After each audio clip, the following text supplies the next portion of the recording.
जैन से परिवार विद्यार्थियों को मैं संजीव सिंह आप सबका स्वागत है आरबी द विजन पर। तो जैसा कि आप लोग देख रहे हैं यहाँ पर बोर्ड पर क्वेश्चन जो लिखा है, ये क्वेश्चन आप किसके हैं भाई? ये पाई चार्ट के क्वेश्चन है और ग्राफ वाले क्वेश्चन है। यहाँ से आपके लगभग 20 क्वेश्चन जान ही रहे हैं कि एग्जाम में आने हैं और 20 क्वेश्चन बहुत बड़ी भूमिका आपका ये एग्जाम में निभाएगा। तो चलिए हम लोग क्या करते हैं, इस क्वेश्चन को अच्छे से देखते हैं और क्वेश्चन का भी आंसर हम लोग देंगे। देखिए यहाँ पर लिखा है, निम्नलिखित बहुस्तंभ आरेख का ध्यानपूर्वक अध्ययन कीजिए और दिए गए प्रश्नों का उत्तर दीजिए। वर्षों के सर्वेक्षण के अनुसार कामकाजी और बिना कामकाजी स्त्रियों की संख्या दिखाई गई है।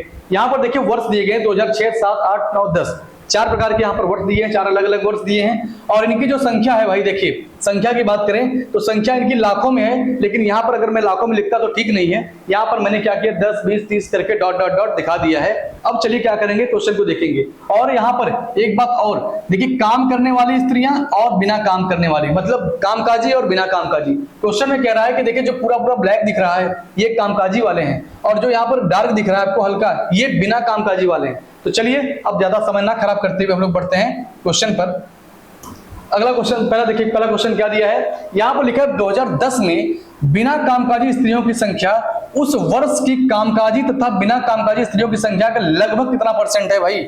लगभग में बताना है आपको। चलिए बिना कामकाजी, अगर बिना कामकाजी की बात करेंगे 2010 में, आइए 2010 में आते हैं और बिना कामकाजी की देखा जाए तो कितने लोग हैं बिना कामकाजी के? देखें हम लोग तो यहाँ पर 30 है और 40, इसके बीच में कितने लोग हैं भाई? 35 लोग हैं। और यहाँ पर कामकाजी की बात करें तो 90 लोग हैं। अब हमको निकालना है परसेंटेज, परसेंट किसका निकालना है? बिना कामकाजी स्त्रियों की संख्या। तो जिसका पूछता है वैल्यू उसको हम लोग कहाँ रखते हैं? ऊपर रखते हैं। तो यहाँ पर बिना कामकाजी वाले कितने हैं? 35 लोग हैं। और टोटल देखा जाए तो कामकाजी और बिना कामकाजी दोनों को जोड़ दे तो 90 प्लस 35 जोड़ेंगे तो कितना आ जाएगा? 125 आएगा, 125 आएगा। और इसमें क्या कर देंगे, 100 से मल्टीप्लाई कर दिया जाएगा। तो 25 से काटेंगे इसको 5 बार में, 25 से काटेंगे इसको 4 बार में, 5 से काटेंगे तो 7 बार में, 7 चौक 28 आएगा, 7 चौक 28% आएगा। लेकिन ऑप्शन में देखिएगा 28 आपको नहीं 29 दिया है और सवाल में भी साफ साफ लिखा है कि आपको आंसर लगभग में देना है। तो लगभग का मतलब होता है कि जो आंसर के एकदम करीब में हो। आंसर आपका 28 आया है, ऑप्शन में 29 दिया है, तो यही आंसर आपका करेक्ट होगा क्योंकि लगभग में पूछा, एग्जैक्ट आंसर पूछा होता तो यहाँ पर 28 हम लोग लगाते। ठीक है, चलिए अगला क्वेश्चन देखते हैं हम लोग।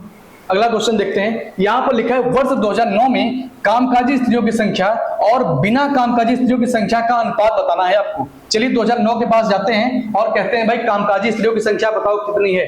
तो क्या लिखेंगे आप? पहले कामकाजी स्त्रियों की संख्या और यहां पे क्या लिखेंगे भाई?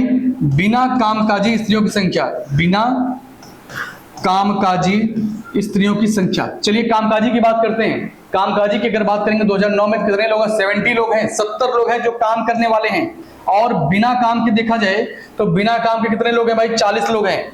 अब इसका रेशियो बताना है, 0 से 0 आपका कैंसिल हो जाएगा। फाइनली आंसर अगर देखा जाए तो 7:4 आएगा आपके सवाल का आंसर और ऑप्शन आपका एक करेक्ट हो जाएगा। पहला ऑप्शन आपका करेक्ट हो जाएगा। ठीक है, अगर यहीं पर थोड़ा सा अगर मैं अपना कंसेप्टेंट अगर खो दूं तो हम लोग गलती क्या करेंगे कि 4:7 होगा कि 7:4 होगा। गलती कहां करेंगे हम लोग? पूछा है सवाल में कामकाजी और बिना कामकाजी स्त्रियों की संख्या। अगर हम लोग एग्जाम में क्या कर दे बिना कामकाजी और कामकाजी तो सवाल का आंसर उल्टा हो जाएगा। जहां पर 7:4 है वहां पर उसका उल्टा हो जाएगा 4:7, जो कि गलत माना जाएगा। तो इन चीजों का हमें बहुत विशेष ध्यान देना पड़ेगा। अब देखिए अगला क्वेश्चन क्या है, यहाँ पर लिखा है 2006 में कामकाजी स्त्रियों की संख्या और 2010 में कामकाजी स्त्रियों की संख्या का अनुपात। चलिए भाई देखते हैं 2006 में चलते हैं और कामकाजी की बात कर रहा है तो मेरे भाई कितने लोग होंगे? यहाँ पर 50 लोग होंगे 2006 में। और कह रहा है 2010 में जाइए और वहां भी कामकाजी देखिए, 2010 में गए और यहाँ कामकाजी देखे तो कितने लोग हैं? 90 लोग हैं। तो चलिए देखिए 2006 और 2010, 2006 हो गया, 2006 हो गया आपका और 2010 हो गया, 2006 और 2010। और 2006 में देखा जाए तो 50 था और 2010 में देखेंगे तो 90 था। 0 से 0 आपके कैंसिल हो जाएंगे। आंसर आएगा आपका 5:9 आएगा। क्या आएगा? 5:9 आएगा। और यहां पर देखिएगा ऑप्शन में 5:9 नहीं दिया है, इसको हम क्या कर देंगे 9, इसको हम करेक्ट कर लेंगे और यही आपके सवाल का आंसर हो जाएगा। यहां पर 17 हो गया था, कोई बात नहीं है, थोड़ा बहुत टाइपिस्ट से गलतियां हो जाती कभी कभी क्योंकि इतना बहुत बारीकियां रहती हैं तो कोई इसको हम लोग इश्यू नहीं बनाएंगे। चलिए अगला क्वेश्चन देखते हैं। अगला क्वेश्चन देखिए भाई क्या है, अगला क्वेश्चन है यहाँ पर कि कामकाजी स्त्रियों और बिना कामकाजी स्त्रियों का अंतर किस वर्ष सर्वाधिक है, मतलब मैक्सिमम गैप पूछा है आपसे किस वर्ष होगा। तो देखिए अगर हम उसको अगर देखना चाहें तो इस क्वेश्चन का आंसर हम लोग ऐसे ही दे देंगे बिना कुछ किए। कैसे आएगा, देखिए भाई मैक्सिमम गैप पूछा है ना, तो मैक्सिमम गैप कहां पे दिख रहा है, 2010 में। 2010 में मैक्सिमम गैप दिख रहा है। लेकिन अगर आप जानना चाहें कैसे होता है तो यहाँ पर गैप चेक कर लीजिए, यहाँ पर 60 था, यहाँ पर 50 है, तो यहाँ पर 10 का गैप है और वही गैप यहाँ पर भी है 10 का। चलिए आगे और चेक करते हैं, यहाँ पर 70 है, यहाँ पर 40 है, तो यहाँ पर 30 का गैप है और वही गैप देखिए 70 और 40 वाली बात यहाँ पर भी है, तो यहाँ पर भी 30 हो जाएगा। अब देखिए 2010 में जब आएंगे तो 90 है और कितना है, ये 35 है, ये 90 है, ये 35 है, तो देखिए आपका 40 उधर हो गया और 15 इधर, कितना आएगा भाई, 55 आ जाएगा। यही पूछा, मैक्सिमम गैप पूछा था आपसे ना, तो मैक्सिमम गैप कितना हो गया 2010 में। लेकिन ऐसे क्वेश्चन जब एग्जाम में आते हैं, ऐसे सवाल इजी दे दिया जाए तो हम लोग उसमें उलझते नहीं, सीधे ग्राफ को देखेंगे और अपने विवेक बुद्धि से क्या करेंगे, सवाल का आंसर डायरेक्ट टिक कर देंगे। चलिए तो इस सवाल का आंसर क्या आएगा, 2010, आपका डी ऑप्शन करेक्ट हो जाएगा। आइए बढ़ते हैं अगले क्वेश्चन पर। अगला क्वेश्चन देखिए यहाँ पर क्या दिया है, लिखा किन वर्षों में कामकाजी स्त्रियों और बिना कामकाजी स्त्रियों की सबसे कम गैप है, मतलब मिनिमम अंतर पूछा है। चलिए आइए चेक करते हैं, मिनिमम गैप पूछा है, तो जब मिनिमम गैप पूछेगा तो आप देख रहे हैं कि भाई यहाँ पर तो बहुत ज्यादा गैप है, इसको हम लोग वैसे ही हटा दें। अगर यहाँ पर देखिए तो इसमें और इसमें, इन दोनों में गैप चूंकि बहुत बारीकी से देखना पड़ेगा, यहाँ 60 है, यहाँ 50 है, मेरे भाई यहाँ 10 का गैप है और यहाँ 60, यहाँ 50, यहाँ भी 10 का गैप है, इन दोनों तो बराबर हो गए, मतलब 2006 और 2007 का जो गैप है वो बराबर है। तो ऑप्शन में देखिए कहां पे दिया है, ऑप्शन आपका ए करेक्ट हो जाएगा, ऑप्शन आपका ए करेक्ट हो जाएगा, बड़े आराम से आप लगा लेंगे। ठीक है, चलिए अगला क्वेश्चन देखते हैं।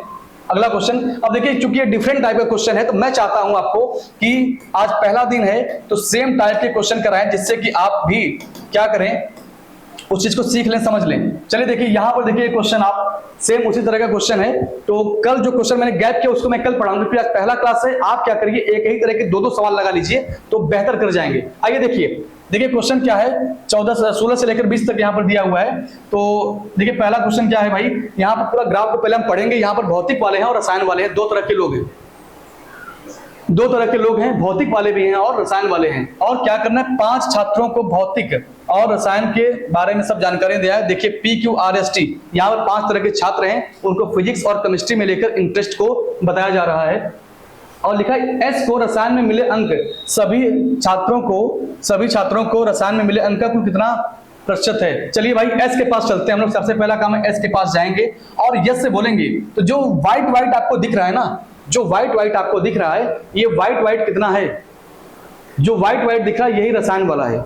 ठीक है, ये रसायन वाला है और जो आपको हल्का सा डार्क दिख रहा है ये भौतिक वाला है। बहुत बारीकी से काम करिएगा, बहुत ही बारीकी से काम करिएगा।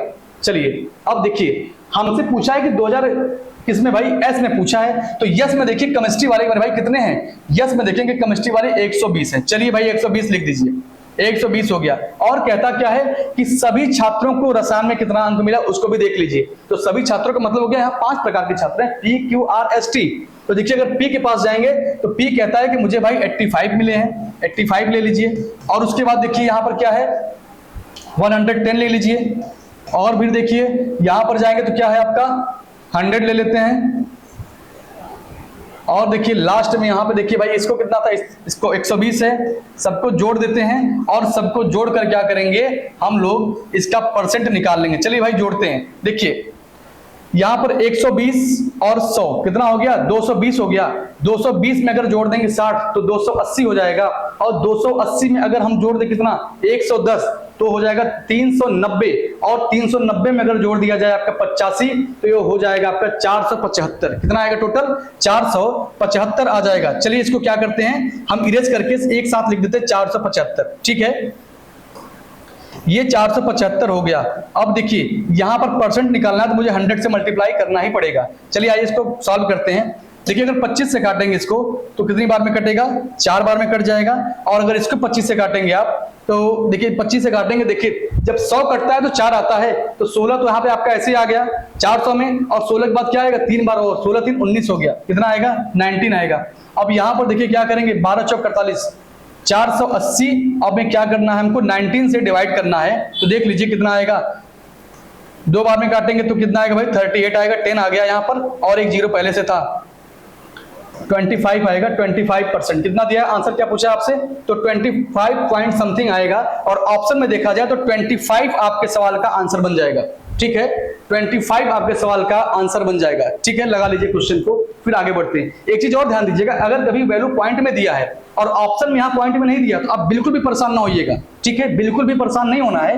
क्या करना है कि हमको नियरेस्ट आंसर खोजना है कि कौन सा ऑप्शन के एकदम करीब जा रहा है, वही आपका सही आंसर हो जाएगा। चलिए अगला क्वेश्चन देखते हैं। अगला क्वेश्चन क्या है भाई, यहां पर दिया है कि टी को, यहां पर क्या दिया है, टी को भौतिक में मिले अंकों को मूल अंकों से क्या करना है, 14% बढ़ा दिया जाता है। देखिए भौतिक में आते हैं और टी के पास गए तो टी को कितना मिला, टी को देखा जाए तो कितना मिलता है भौतिक में, यहां पर मिला इसको कितना है 40 और 45 के बीच में देखा जाए तो यहाँ पर 45 आ जाएगा, या 50 लिख देते हैं। क्या लिख देते हैं, 20 का गैप है ना, तो यहाँ पे कितना आ जाएगा 50 आ जाएगा। टी में देखिए क्वेश्चन 50 आ जाएगा, और कहता है कि 50 है, इसको क्या करना है मुझे, इसको क्या करना है, बढ़ाना है 10%, सॉरी 14%, 114% इसका निकाल दीजिए। जब 114% निकालेंगे तो 50 से काटेंगे 2 बार में, और 2 से काटेंगे 2 × 5 = 10 हो जाएगा, और 2 × 7 = 14, 57 आ जाएगा। और पूछा क्या है कि उससे क्या करना है, भौतिक में नया प्रतिशत ज्ञात कीजिए। यदि टोटल कितने अंक है 140 है तो 57 का क्या करना है 140 से निकाल दीजिए परसेंट आप। ठीक है, सॉल्व करेंगे, 0 से 0 कट जाएगा, आपका आएगा 570, और इसको और यहीं पर सॉल्व कर लें, और सॉल्व कर दे, ज्यादा बेहतर रहेगा। देखिए फिर इसको अगर काट दे 2 से तो 7 बार में कटेगा, 2 से काटेंगे तो 5 बार में, 5 × 7 = 35 हो जाएगा, और यहाँ पे 5 × 25 = 3 28 आ जाएगा। इसमें क्या करना है आपको 7 से भाग देना है, 7 से भाग देना है, 7 चौक 28, 7 चौक 28, तो आपका आंसर जो आएगा वो आंसर क्या आएगा 41, क्योंकि 28 4 बार तो ये आ गया। अब यहाँ पर क्या आएगा, पॉइंट में वैल्यू आएंगे तो ऑप्शन में अगर हम देखें, पूरा सॉल्व कभी नहीं करेंगे, हम ऑप्शन में देखेंगे कि 40 के नियर अबाउट आएगा। ऑप्शन देखिए आपका 41 सही है, डी ऑप्शन सही है, तो हम क्या करेंगे, इसका आंसर लगा देंगे। कभी भी वैल्यू को क्या करिए, पूरा एकदम डिवाइड मत करिए, कोई मतलब उसका है नहीं, हमको केवल अपने आंसर से मतलब है। जब आप 7 से भाग देंगे इसमें तो क्या आएगा 40 पॉइंट समथिंग आएगा, और ऑप्शन में देखेंगे तो क्या दिया 41 दिया, तो इसी को टिक करके हम लोग आगे बढ़ जाएंगे। ये चीजें आपको पहले ही दिन से करनी पड़ेगी। अगर आप सोचेंगे मैं इसको बकायदे पूरा डिवाइड करके आंसर दूं तो फिर आप उसमें उलझ जाएंगे, क्वेश्चन का आंसर मैक्सिमम क्वेश्चन टच नहीं कर पाएंगे। ठीक है, चलिए ये आप जो बताया हूं मैं आपको कि वैल्यू को कभी काटिए मत, आप अपने आंसर की तरफ फोकस रखिए, कौन सा ऑप्शन आपका आंसर की तरफ ले जा रहा है आप उसी को टिक कर दीजिए। ये चीज अगर आप पहले दिन से करेंगे तब जाकर एग्जाम तक एकदम मैच्योरिटी आ जाएगी। यहां पर क्या दिया गया, दी गई जानकारी के अनुसार वाक्य को सही बनाने के लिए रिक्त स्थान, यहां पर कोई रिक्त स्थान है उसको भरना है आपको। लिखा है टी को दोनों विषयों में मिलाकर कुल अंक मिले कितने अधिक हैं। भाई पूछा है आपको टी को, तो देखिए टी के पास जाते हैं और टी को देखिए क्या पूछा है, दोनों विषयों में मिलाकर जोड़ दीजिए। भाई यहाँ पर कितने हैं देखिए, अगर जोड़ेंगे यहाँ पर ये 60 हो जाएगा, और इसको जोड़ेंगे आप तो ये 50 हो जाएगा, और दोनों को जोड़ दें तो कितना आएगा 110 आएगा। कितना आएगा भाई 110 आएगा आपका। अब चलिए हम ऑप्शन को चेक करते हैं। कह रहा और जो भी विषय दिए गए हैं, और जो भी विषय दिए गए हैं उनको सबको जोड़िए, इनको जोड़िए भाई। इनको जब जोड़ेंगे तो क्या आएगा आपका, यहाँ पर 130 हो जाएगा, और यहाँ पर जोड़ेंगे तो कितना आएगा 90 आएगा। अगर इनको आप जोड़ दीजिए तो फाइनली आंसर आएगा आपका 220। कितना आएगा 220 आएगा। चलिए इसको भी चेक करते हैं, आर के पास जाते हैं। अगर आर के पास गए, देखिए पी वाली वैल्यू थी ना, क्यू वाली वैल्यू है, तो हमने जोड़ा किसको था, पी को, तो ये 220 कहाँ लिखते हैं, पी के सामने लिखते हैं, ये 220 हो गया। ठीक है, अब चलिए देखते हैं किसकी बारी है। अब देखा जाए एस की बारी है, एस के पास चलते हैं, एस की वैल्यू को जोड़ दीजिए। ये कितना है 50 आपका है, ये वाला कितना है भाई, ये 120 है, तो 120 और 50 जोड़ेंगे कितना आएगा 170 आएगा। ये कितना हो गया 170 आ गया। आर को भी जोड़ के देख लीजिए, आर के पास जाएंगे तो यहाँ पे क्या मिलेगा आपको 80 मिलेगा, और यहाँ पे क्या मिलेगा 100 मिलेगा, तो कितना हो गया 180 हो गया, 180 हो गया। अब क्यू को जोड़िए, क्यू वाला कितना है आपका, क्यू वाला है 120, और उसके बाद क्यू में कितना है आपका ये 110 है, इसको जोड़ेंगे तो 230 आएगा। कितना आएगा 230 आएगा। और पूछा क्या टी को दोनों विषयों में मिलाकर कुल प्राप्त अंक मिले अंकों से अधिक हैं। भाई किसमें अधिक है देखा जाए तो, अगर देखा जाए टी को जोड़ेंगे आप तो टी को कुल मिलाकर कितने आए हैं, तो आया है कितना 110 आया है। और सबसे ज्यादा देखा जाए अधिकतम किसमें है, तो अगर देखेंगे ऑप्शन आप 230 आपका सबसे अधिक है, तो यही ऑप्शन आपका पहला वाला सही हो जाएगा। ठीक है, चलिए अगला क्वेश्चन देखते हैं। अगला क्वेश्चन देखते हैं। और अगला क्वेश्चन क्या है आपका, अगला क्वेश्चन है आपका, यहाँ पे लिखा है P को भौतिक और रसायन में मिले कुल अंक। चलिए P के पास चलते हैं। P कह रहा है भौतिक और रसायन में मिले कुल अंक। भौतिक के पास कितना है 110 है, रसायन के पास कितना है 90 है। अगर दोनों को जोड़ देंगे तो क्या आ जाएगा 200 आ जाएगा। क्या आ जाएगा 200 आ जाएगा। और कह रहा है P को भौतिक और रसायन में मिले, तो P का जिस तरह से आप काउंट किए हैं ना उसी तरीके से क्या करेंगे आप P के पास भी चलिए। और जब T के पास गए तो यहां पर आपका 60 है और यहां पर देखिए आपका कितना है भाई, यहां पर देखा जाए तो आपका 50 है और 60 और 50 को जोड़ेंगे तो कितना आएगा 110 आएगा। कितना आएगा भाई 110 आएगा। और पूछा है कि मिले अंकों के बीच अनुपात कितना है। इसको आप सॉल्व कर दीजिए। देखिए सॉल्व जब करेंगे ना, इसको जब सॉल्व करेंगे या एक काम करते हैं देख लीजिए, ये आपका आएगा 120 9 और 2 120 110 सही है, सही। 0 से 0 कट जाएगा, ये कितना आएगा 20 और ये कितना है 11। अब ध्यान से देखिएगा 20 और 11 कटेंगे नहीं, आपके ऑप्शन में तो दिया ही नहीं है 20 11 कटेंगे नहीं, लेकिन ऑप्शन आपका इसी में है, ऑप्शन आपका इसी में है। अब ऐसे क्वेश्चन जब एग्जाम में आएंगे तो हम लोग क्या करेंगे भाई, छोड़ देते हैं कुछ लोग कि ऐसे क्वेश्चन आए तो छोड़ दिए। लेकिन मैं आपको पहले दिन से ही बता रहा हूं कि जब कभी भी इस तरह के क्वेश्चन आए तो आप होता है एक, उसको बोलते हैं डिजिटल सम। क्या बोलते हैं डिजिटल सम, मतलब आप वैल्यू को नियरेस्ट समझ के काटिए। अगर 10 होता ये तो 10 एक बार में कटता कि नहीं, और 10 अगर काटेंगे 20 को काटना होगा तो 2 बार में कटेगा। तो फाइनली अगर आंसर हम देखेंगे तो 2:1 आपके सवाल का आंसर आएगा। और कभी भी अगर आप सोचे कि मुझे एग्जैक्ट आंसर ही चाहिए तो आप, कुछ सवाल ऐसे होते हैं कि आप एग्जैक्ट आंसर नहीं दे पाएंगे और सवाल में ही सब कुछ आपको दिखाई देता रहता है। लेकिन आप इतने ईमानदार बन जाते हैं और हम लोग सोचते क्या है भाई, चूंकि जानकारी रहती नहीं है, अगर आप 20 और 11 को काटेंगे तो कटेगा ही नहीं। आप सोचेंगे भाई ऑप्शन तो मैच ही नहीं कर रहा है, हम कैसे काट दें। ऐसा कुछ भी नहीं है, ऐसा कुछ भी नहीं है। आप एकदम आराम आराम से क्या करिएगा, उसको समझिएगा और देखिएगा। 20 और 11 को जब आप काटने के लिए आएंगे तो भाई ये तो कटेगा ही नहीं, ये तो कटेगा ही नहीं। देखिए आज आपका पहला दिन है, इसलिए हम थोड़ा सा आपको अच्छे से बेसिक क्वेश्चन क्या है समझा रहे हैं। बाकी इसके आगे जितने भी क्वेश्चन आएंगे थोड़ा सा उनका स्टैंडर्ड भी बढ़ा रहेगा। तो आप क्या है कि जब दिन प्रतिदिन क्या है, जब क्वेश्चन हम लोग आएंगे लेकर ना, तो क्वेश्चन का लेवल भी बढ़ा रहेगा। तो आज आपको मैंने 2 क्वेश्चन करवाए थे और दोनों क्वेश्चन देखेंगे सेम टाइप के थे, कुछ डिफरेंट नहीं थे, ठीक है।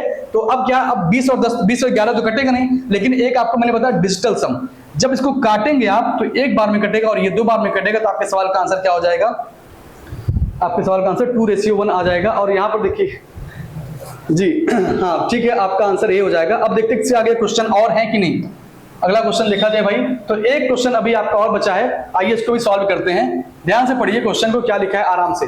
यहाँ लिखा है Q और S को मिलाकर, चलिए Q और S के पास चलते हैं। जो कहता है जिसका जिसका नाम लेगा उसी के पास आपको जाना है, सबको फोकस मत करिए। Q और S को मिलाकर रसायन में मिले कुल अंक कितने हैं। तो Q के पास गए और S के पास गए। भाई रसायन वाला कौन सा है, व्हाइट वाला रसायन है। यहां पर गए तो रसायन में कितना मिला इसको 110 मिला, और यस के पास गए तो कितना मिला 120 मिला। अब इनको जोड़ेंगे आप तो क्या आएगा 230 आएगा। क्या आएगा 230। ये किसकी बात थी, Q और S की बात थी। कह रहा है P और R को भौतिक में मिले कितने अंक हैं। चलिए Q के पास गए और कहां पे गए, R के पास गए। कह रहा है फिजिक्स वाली बात है। यहां पर चलिए कहां जाएंगे आप, 120 के आगे 10 बढ़ना है तो 130 हो जाएगा आपका। यहां पर R के पास गए भाई तो R कितना है 80 है। अब 130 और 80 को जोड़ेंगे तो कितना आएगा भाई आपका 210 आएगा।